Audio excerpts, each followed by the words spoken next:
So this one is going to be a little bit more interesting, exciting. And so we're going to have x to the fourth minus x squared greater than 0. And we factor out that x squared. Greatest common factor first always.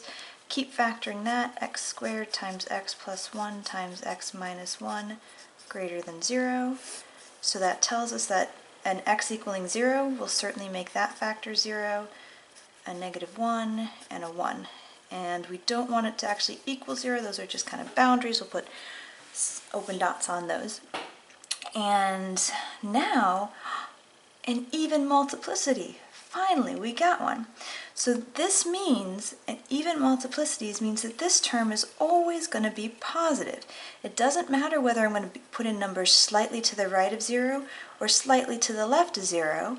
Normally that would change a sign. It would be like, but here, this term is always positive and is not going to change the positiveness or negativeness of the entire function.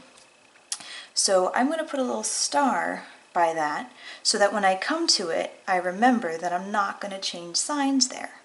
Cool. Okay, so I'm still going to plug in a point over on this side, anything bigger than 1. So anything bigger than 1, like a billion, my favorite. A billion squared is positive, a billion plus 1 is positive, a billion minus 1 is positive, positive, positive, positive, definitely positive over here. Now, because this one came from that one came from a factor from this one, right, with an odd multiplicity, he will change signs from positive to negative. But because this one came from an even, the 0 came from an even multiplicity, it will stay the same. So since this is negative, this side stays negative. Cool.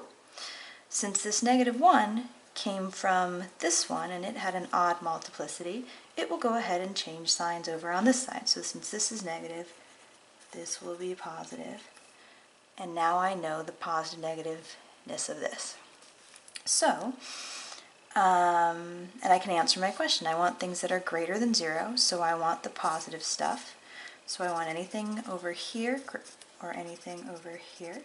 So I'll take any x that's negative infinity to negative 1 and unite that with any x 1 to infinity. And that is my answer. Awesome. If you wanted to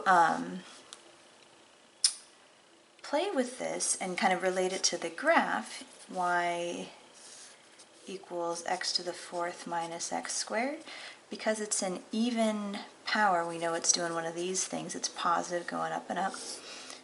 And so when I graph it, I figured out that the zeros are 0, negative 1, and positive 1. And because this guy, that 0, had a multiplicity too, I'll put a little star there. So when I go through, I'm going to cross, and then I bounce, and then I cross. And so these little inequalities are completely related to your graphs and vice versa. I remember my teachers probably told me the relationship, but I remember it was completely lost to me until I started tutoring. I'm like, oh, it's all connected. I didn't connect it before. So anyway, that's that one.